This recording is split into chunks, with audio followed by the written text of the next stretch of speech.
നമസ്കാരം. Middle east വാർത്തയിലേക്ക് സ്വാഗതം. ആദ്യം നോക്കാം പ്രധാന വാർത്തകൾ. ആഗോള അയ്യപ്പ സംഗമവുമായി സർക്കാർ മുന്നോട്ട്. വിമർശനം കേട്ട് പിന്നോട്ടില്ല എന്നും CPM വിശ്വാസികൾക്കൊപ്പമെന്നും MV ഗോവിന്ദൻ. എതിർപ്പ് തുടർന്ന് BJP. അയ്യപ്പ സംഗമത്തിൽ ക്ഷണിക്കാനെത്തിയ ദേവസ്വം ബോർഡ് പ്രസിഡന്റിനെ കാണാൻ കൂട്ടാക്കാതെ VD സതീശൻ.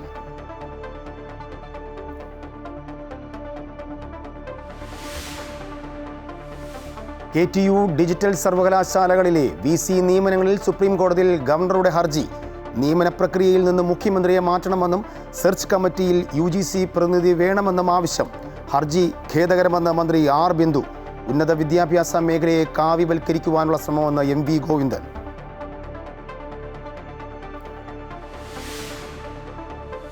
രാഷ്ട്രപതിയുടെ റഫറൻസിൽ സുപ്രധാന നിരീക്ഷണവുമായി സുപ്രീം കോടതി. പ്രത്യേക സംഭവങ്ങളുടെ പേരിൽ ഗവർണർക്കും രാഷ്ട്രപതിക്കും സമയപരിധി നിശ്ചയിക്കാനാകില്ല. തീരുമാനമെടുക്കുന്നതിൽ കാലതാമസം നേരിട്ടാൽ കോടതിയെ സമീപിക്കാമെന്നും നിർദ്ദേശം.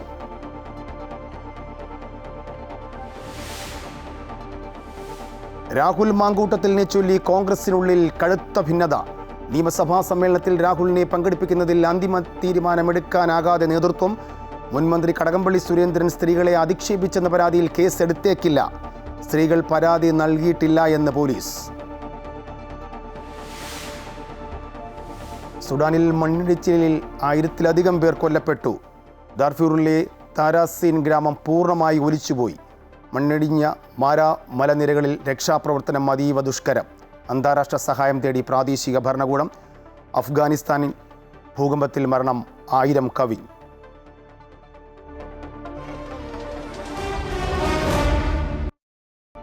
അയ്യപ്പ സംഗമവുമായി ബന്ധപ്പെട്ട് Thiruvithamkoor Devaswom board president PS പ്രശാന്തിനെ കൂടിക്കാഴ്ച അനുവദിക്കാതെ പ്രതിപക്ഷ നേതാവ് രംഗത്തെത്തിയിരിക്കുന്നു. ദേവസ്വം ബോർഡ് പ്രസിഡന്റ് കണ്ടോൺമെന്റ് ഹൗസിൽ എത്തിയെങ്കിലും VD സതീശനെ കാണാനായില്ല. കത്ത് നൽകി PS പ്രശാന്ത് മടങ്ങി. സർവകലാശാല VC നിയമനങ്ങളിൽ സർക്കാരുമായി വീണ്ടും ഏറ്റുമുട്ടലിന് തയ്യാറെടുത്ത ഗവർണർ. VCമാരെ നിയമിക്കുവാനുള്ള സെർച്ച് കമ്മിറ്റിയിൽ നിന്നും മുഖ്യമന്ത്രിയെ ഒഴിവാക്കണമെന്നാവശ്യപ്പെട്ട ഗവർണർ സുപ്രീം കോടതിയിൽ ഹർജി നൽകി. സാങ്കേതിക സർവകലാശാല, ഡിജിറ്റൽ സർവകലാശാല എന്നിവിടങ്ങളിലെ VCയെ നിയമിക്കുന്ന കമ്മിറ്റിയിൽ നിന്നും മുഖ്യമന്ത്രിയെ ഒഴിവാക്കണമെന്നാണ് ആവശ്യം. കേരളത്തിലെ സർവകലാശാലകളിലെ ഭരണ സംവിധാനത്തിൽ സുപ്രീം കോടതി ആശങ്ക പ്രകടിപ്പിച്ചതിന് പിന്നാലെയാണ് അടുത്ത നീക്കവുമായി ഗവർണർ എത്തിയിരിക്കുന്നത്. സാങ്കേതിക സർവകലാശാല, ഡിജിറ്റൽ സർവകലാശാല എന്നിവിടങ്ങളിലെ VCയെ നിയമിക്കുന്ന സെർച്ച് കമ്മിറ്റിയിൽ നിന്ന് മുഖ്യമന്ത്രിയെ ഒഴിവാക്കണമെന്നാണ് ആവശ്യം. VCമാരുടെ നിയമനത്തിനായി സെർച്ച് കമ്മിറ്റി തയ്യാറാക്കുന്ന പട്ടിക മുഖ്യമന്ത്രിക്ക് നൽകാനായിരുന്നു സുപ്രീം കോടതി നിർദ്ദേശം. എന്നാൽ ഈ പട്ടിക മുഖ്യമന്ത്രിയെ ഒഴിവാക്കി തനിക്ക് നേരിട്ട് നൽകണമെന്നുള്ളതാണ് ഗവർണറുടെ ആവശ്യം. സെർച്ച് കമ്മിറ്റി നൽകുന്ന പാനലിൽ മുഖ്യമന്ത്രിക്ക് മുൻഗണനാക്രമം നിശ്ചയിക്കാമെന്ന് സുപ്രീം കോടതി വ്യക്തമാക്കിയിരുന്നു. ഇതനുസരിച്ചായിരിക്കണം നിയമനം. ഇക്കാര്യത്തിൽ ഗവർണർക്ക് എതിർപ്പുണ്ടെങ്കിൽ കോടതിയെ സമീപിക്കാമെന്നും പറഞ്ഞിരുന്നു. സെർച്ച് കമ്മിറ്റി നിർദ്ദേശിക്കുന്ന പേരുകളിൽ മുൻഗണനാക്രമം നിശ്ചയിച്ച ചാൻസലർക്ക് കൈമാറാനായിരുന്നു സുപ്രീം കോടതിയുടെ നിർദ്ദേശം. ഇതനുസരിച്ച് പേരുകൾ കിട്ടി 2 ആഴ്ചയ്ക്കകം നിയമനം നടത്തണമെന്നും സുപ്രീം കോടതി വ്യക്തമാക്കിയിരുന്നു. നിലവിൽ സെർച്ച് കമ്മിറ്റിയിൽ സർക്കാരിന്റെ 2 പ്രതിനിധികളും ഗവർണറുടെ 2 പ്രതിനിധികളുമാണ് ഉള്ളത്. എന്നാൽ ഇത് ചട്ടവിരുദ്ധമാണെന്നും UGC പ്രതിനിധി പകരം വരണമെന്നും ഗവർണർ പറയുന്നു. ഡിജിറ്റൽ സാങ്കേതിക സർവകലാശാലകളിലെ VC നിയമന സമിതിയിൽ സർക്കാരിനുള്ള മേധാവിത്വം അവസാനിപ്പിക്കുകയാണ് ഗവർണറുടെ ലക്ഷ്യം. അമൃത ന്യൂസ്, ന്യൂഡൽഹി. നിയമന പ്രക്രിയയിൽ നിന്ന് മുഖ്യമന്ത്രിയെ ഒഴിവാക്കണമെന്നാവശ്യപ്പെട്ടുള്ള ഗവർണറുടെ ഹർജി ഖേദകരമെന്ന് ഉന്നത വിദ്യാഭ്യാസ മന്ത്രി R ബിന്ദു. സംസ്ഥാനത്ത് സർവകലാശാലകൾക്ക് വേണ്ട പിന്തുണ നൽകി വരുന്നത് സംസ്ഥാന സർക്കാരാണ്. ഈ സാഹചര്യത്തിൽ മുഖ്യമന്ത്രിയെയും സർക്കാരിനെയും ഒഴിവാക്കി എങ്ങനെ വൈസ് ചാൻസലറെ നിയമിക്കാൻ കഴിയുമെന്ന് മന്ത്രി R ബിന്ദു തൃശ്ശൂരിൽ പറഞ്ഞു.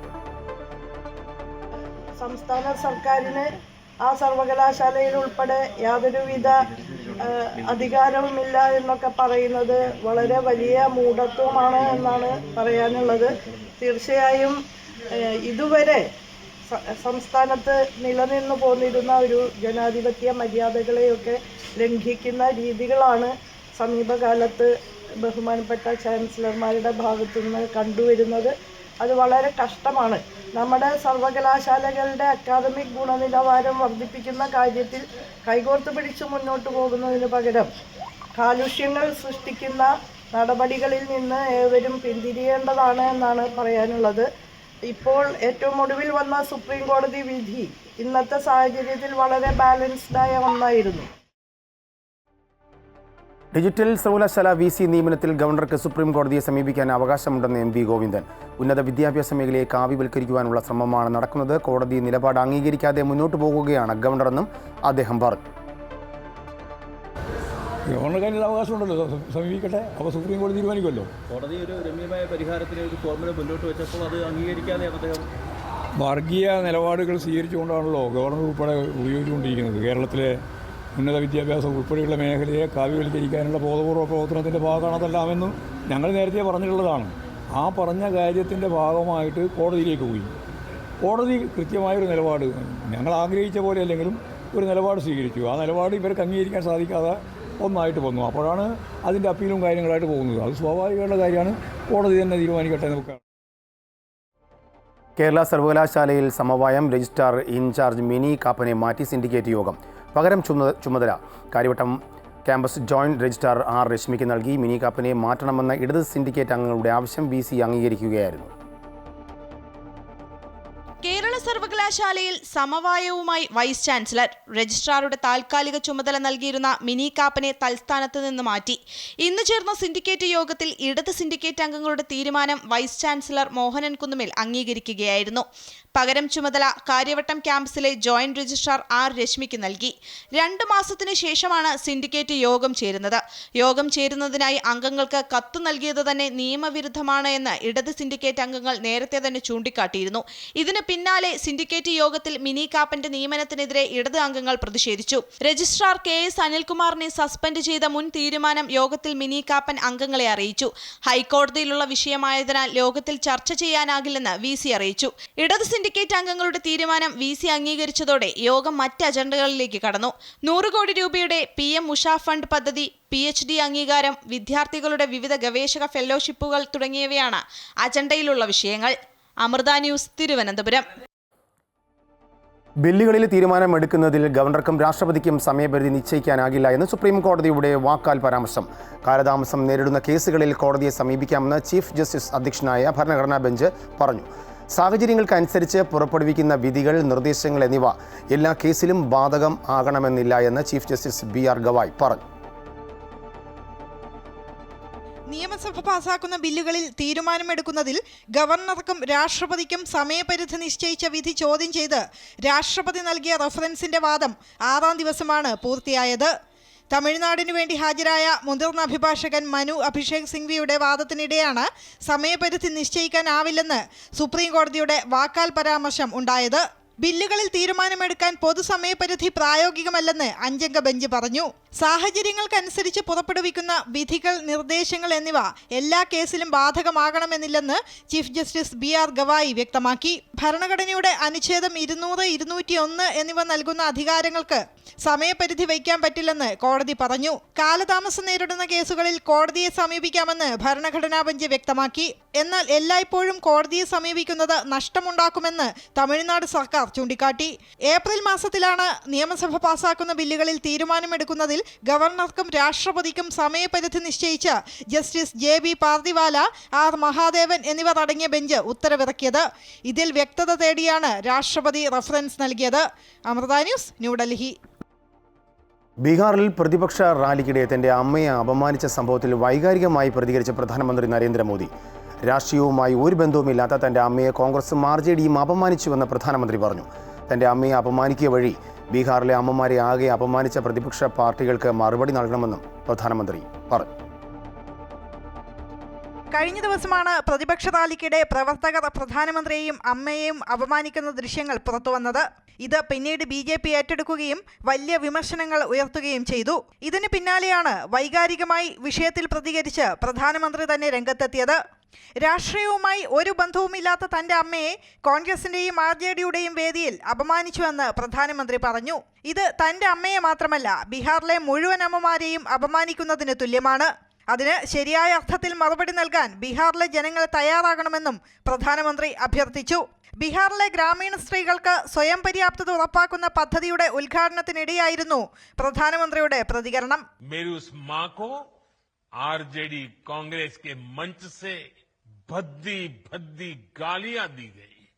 माताएं बहनें, मैं देख रहा हूं आपके चेहरे, आपको भी कितना दर्द हुआ होगा। मैं देख रहा हूं कुछ माताओं के आंख में आंसू मुझे नजर आ रहे हैं। ये बहुत ही दुख देने वाला है, कष्ट देने वाला है, पीड़ा देने वाला है। क्या गुना, उस मां का क्या गुना। രാഷ്ട്രപതി ദ്രൗപദി മുർമുവിനെ പോലും അപമാനിക്കുന്ന സമീപനമാണ് കോൺഗ്രസ് സ്വീകരിക്കുന്നത്. സ്ത്രീകളുടെ മനസ്സ് വേദനിപ്പിക്കുന്ന രാഷ്ട്രീയം നല്ലതല്ലെന്നും അദ്ദേഹം പറഞ്ഞു.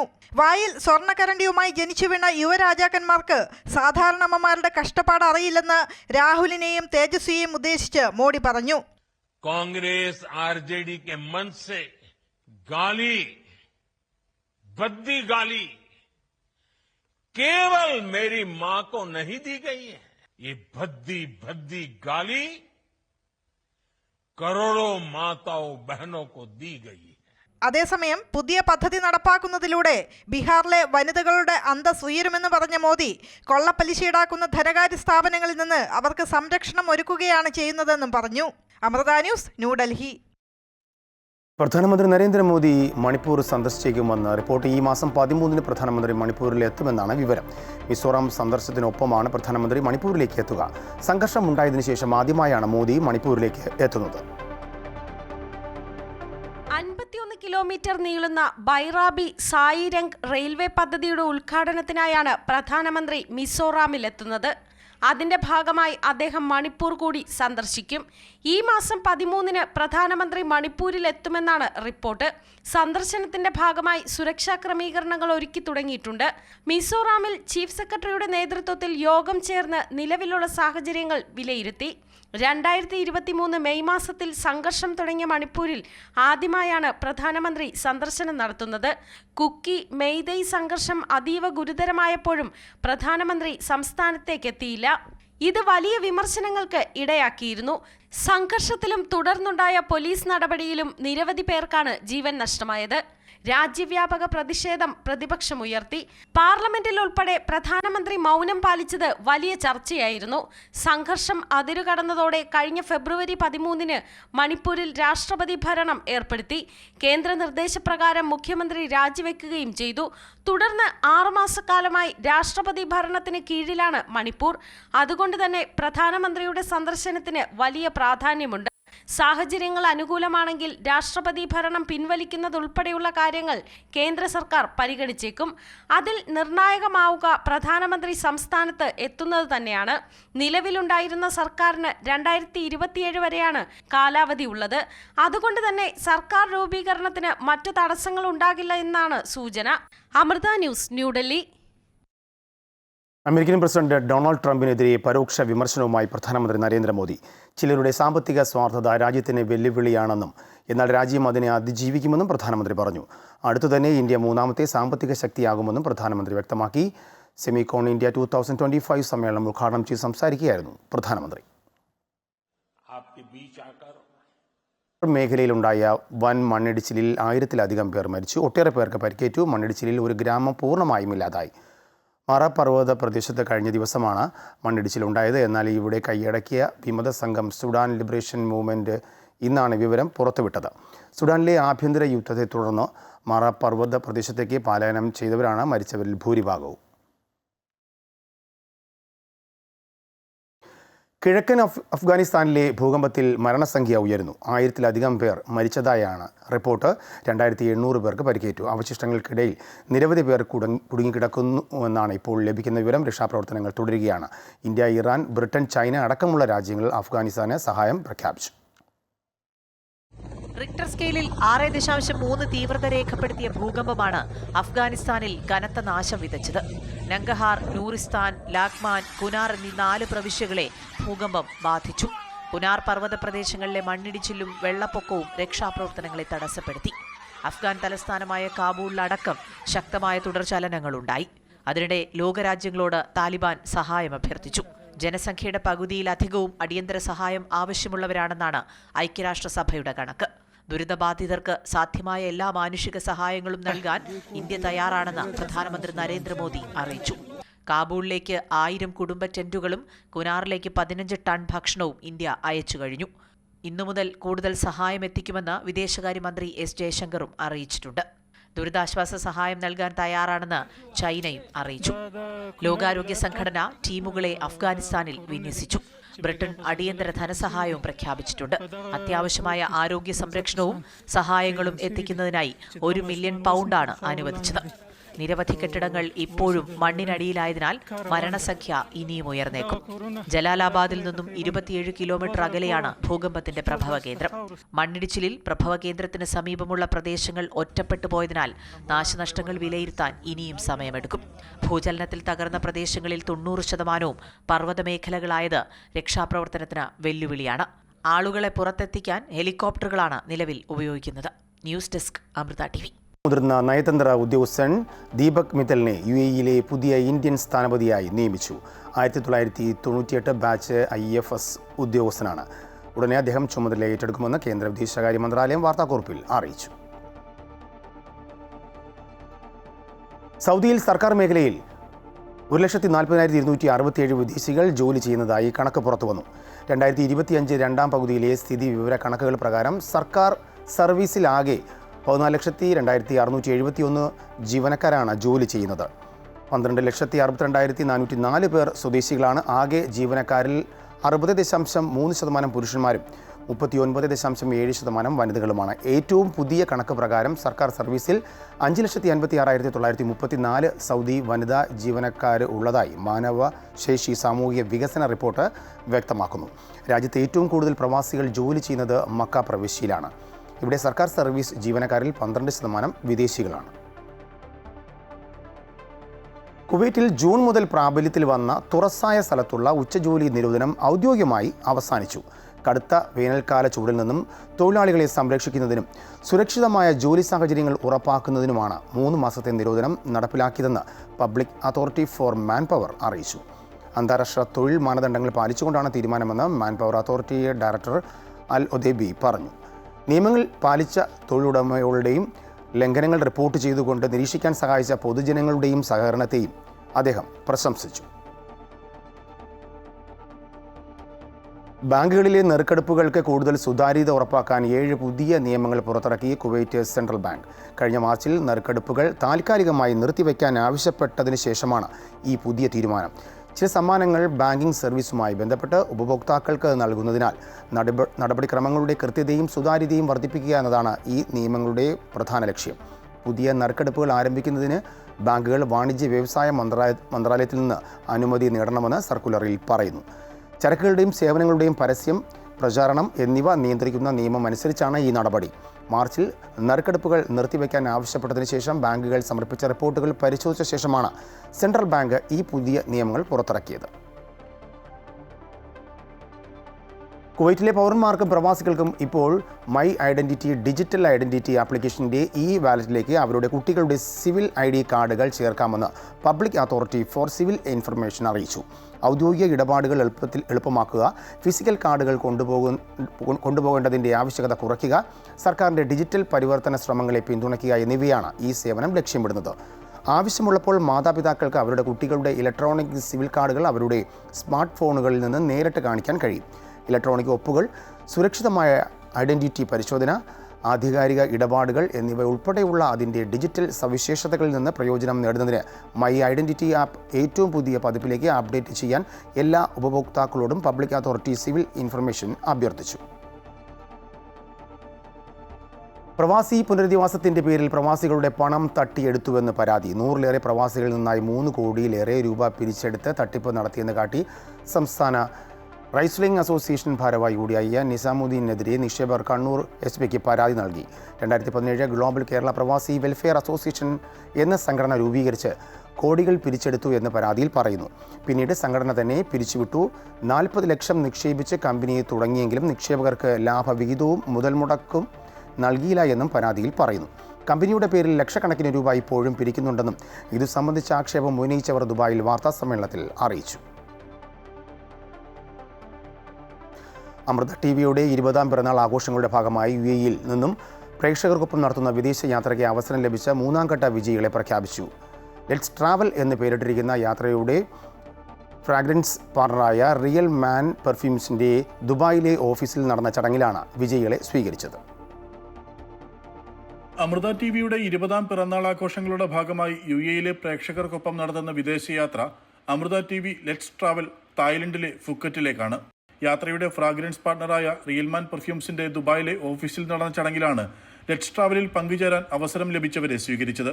റിയൽമാൻ പെർഫ്യൂം വാങ്ങി ഇൻവോയ്സ് അയച്ചവരിൽ നിന്നും വിജയിയായ വിജയ് രാജ്, സെൽഫി വിത്ത് റിയൽമാൻ കോൺടെസ്റ്റിൽ വിജയിച്ച സ്നിയ ഡോണി എന്നിവരെയാണ് റിയൽമാൻ ഗിഫ്റ്റ് ഹാമ്പർ നൽകി യാത്രാ സംഘത്തിലേക്ക് സ്വീകരിച്ചത്. മലയാളികളുടെ പ്രിയപ്പെട്ട അവതാരകൻ മിഥുൻ രമേശാണ് വിജയികൾക്ക് ഗിഫ്റ്റ് ഹാമ്പർ കൈമാറിയത്. സെപ്റ്റംബർ 24 മുതൽ 28 വരെ നടക്കുന്ന ഫുക്കറ്റ് യാത്രയിൽ മിഥുൻ രമേശും ഉണ്ടാകും. റിയൽമാൻ പെർഫ്യൂംസ് നിർമ്മാതാക്കളായ വിനി ഇന്റർനാഷണൽ ഡയറക്ടർ സമീർ ഭട്ടാചാർജി മിഥുൻ രമേശിന് സ്നേഹോപഹാരം നൽകി. Vini international sales director Jagadish Mangatt, business head Shaijan George, social media manager Rishabh Seth, Amrita TV middle east marketing head S Sreekumar, admin manager Prashanth എന്നിവർ ചടങ്ങിൽ സംബന്ധിച്ചു. ജെറിൻ ജേക്കബിനൊപ്പം ശ്രീരാജ് കൈമൾ, അമൃത ന്യൂസ്, ദുബായ്. വിശുദ്ധ മക്കയിൽ ഹറം കാര്യ വകുപ്പ് ഏർപ്പെടുത്തിയ സൗജന്യ സേവനമായ തഹലുൽ സേവനം 10 ലക്ഷത്തിലധികം പേർക്ക് ലഭിച്ചു. ഉംറ കർമ്മം പൂർത്തിയാക്കി ഇഹ്റാമിൽ നിന്ന് മുക്തരാകാനുള്ള അവസാന കർമ്മമായ മുടിമുറിക്കലിന് ഏർപ്പെടുത്തിയ സേവനമാണ് തഹലുൽ. വിശുദ്ധ ഹറമിൽ 2 സ്ഥലങ്ങളിലാണ് ഈ സേവനമുള്ളത്. അതിൽ ഒന്ന് അൽമർവ ഗേറ്റിനടുത്തും രണ്ടാമത്തേത് കിഴക്ക് ഭാഗത്തെ മുറ്റത്തുമാണ്. കുവൈറ്റ് ആരോഗ്യ മന്ത്രാലയം സ്മാർട്ട് ഫിംഗർ പ്രിന്റ് പ്രോഗ്രാമിൽ ഇലക്ട്രോണിക് ലീവ് സേവനം ഏർപ്പെടുത്തി. പുതിയ സംവിധാനം വഴി ആരോഗ്യ കേന്ദ്രങ്ങൾ, ആശുപത്രികൾ, അനുബന്ധ സ്ഥാപനങ്ങൾ എന്നിവിടങ്ങളിലെ ജീവനക്കാർക്ക് ഇനി മുതൽ അവധി അപേക്ഷകൾ പേപ്പറിൽ സമർപ്പിക്കുന്നതിന് പകരം നേരിട്ട് smart finger print mobile application വഴി സമർപ്പിക്കാം. ഇത് നടപടിക്രമങ്ങൾ കൂടുതൽ വേഗത്തിലാക്കാൻ സഹായിക്കുമെന്ന് അധികൃതർ അറിയിച്ചു. ഇന്ത്യൻ വ്യോമസേനയിലെ മുൻ ഉദ്യോഗസ്ഥനും ഗൾഫ് മേഖലയിലെ പ്രമുഖ IT സ്ഥാപകനുമായ എംടെക് ഗ്രൂപ്പിൻ്റെ സ്ഥാപക ഡയറക്ടറുമായ കാസർഗോഡ് ഉദുമ സ്വദേശി ഡോക്ടർ വിജയൻ കരിപ്പോടി രാമൻ അന്തരിച്ചു. 69 വയസ്സായിരുന്നു. ഹൃദയാഘാതത്തെ തുടർന്ന് ശനിയാഴ്ച രാവിലെ ദുബായിലെ സ്വകാര്യ ആശുപത്രിയിലായിരുന്നു അന്ത്യം. 1993 UAE ആസ്ഥാനമായി എംടെക് ഗ്രൂപ്പ് സ്ഥാപിതമായതിനു ശേഷം കഴിഞ്ഞ 32 വർഷമായി ആശ്രയ ചാരിറ്റബിൾ ട്രസ്റ്റ് അടക്കം വിവിധ പ്രവാസി അസോസിയേഷനുകളിലെ സാന്നിധ്യമായിരുന്നു. സ്വവസതിയിൽ പൊതുദർശനത്തിന് ശേഷം തിരുവല്ലാമല ഐവർമഠത്തിൽ സംസ്കാര ചടങ്ങുകൾ നടക്കും. കഴിഞ്ഞ വർഷം അവസാനത്തോടെ സൗദി കുടുംബങ്ങൾക്കിടയിലെ ഭവന ഉടമസ്ഥത നിരക്ക് 65.4% ഉയർന്നതായും ഇതോടെ 2025 ലക്ഷ്യമായ 65% കവിഞ്ഞതായും റിപ്പോർട്ട്. 2024 ഭവന പദ്ധതിയുടെ വാർഷിക റിപ്പോർട്ടാണ് ഇക്കാര്യം വ്യക്തമാക്കിയത്. ഈ വർഷം 1,22,000-ലധികം കുടുംബങ്ങൾക്ക് ഭവന സഹായത്തിൻ്റെ പ്രയോജനം ലഭിച്ചതായും വികസന ഭവന പദ്ധതികളുടെ അർഹരായ 21,000-ലധികം കുടുംബങ്ങൾക്ക് വീടുകൾ സ്വന്തമാക്കാൻ കഴിഞ്ഞതായും റിപ്പോർട്ടിലുണ്ട്. രാഹുൽ മാങ്കൂട്ടത്തിലിനെ ചൊല്ലി കോൺഗ്രസിനുള്ളിൽ കടുത്ത ഭിന്നത. നിയമസഭാ സമ്മേളനത്തിൽ രാഹുലിനെ പങ്കെടുപ്പിക്കുന്നതിൽ അന്തിമ തീരുമാനമെടുക്കാനാകാതെ നേതൃത്വം കുഴയുകയാണ്. അതിനിടെ 15-ന് തുടങ്ങുന്ന നിയമസഭാ സമ്മേളനത്തിൽ രാഹുൽ പങ്കെടുക്കുന്നതിൽ നിയമ തടസ്സമില്ല എന്ന് സ്പീക്കർ അറിയിച്ചു. സ്വപ്ന സുരേഷിൻ്റെ വെളിപ്പെടുത്തലിൻ്റെ അടിസ്ഥാനത്തിൽ മുൻ മന്ത്രിയായ കടകംപള്ളി സുരേന്ദ്രനെതിരെ DGPക്ക് നൽകിയ പരാതി അന്വേഷണത്തിന് വിട്ടേക്കില്ല. കോൺഗ്രസ് നേതാവ് M മുനീറാണ് കടകംപള്ളി സുരേന്ദ്രനെതിരെ DGPക്ക് പരാതി നൽകിയത്. പരാതിക്കാരി നേരിട്ട് പരാതി നൽകാതെ കേസെടുക്കാൻ കഴിയില്ല എന്നാണ് പോലീസിന്റെ നിലപാട്. രാഹുൽ മാങ്കൂട്ടത്തിനെതിരെ കേസെടുത്തതും കടകംപള്ളിയുടെ കേസുമായി താരതമ്യം ചെയ്യാനാകില്ല എന്നും പോലീസ് പറയുന്നു.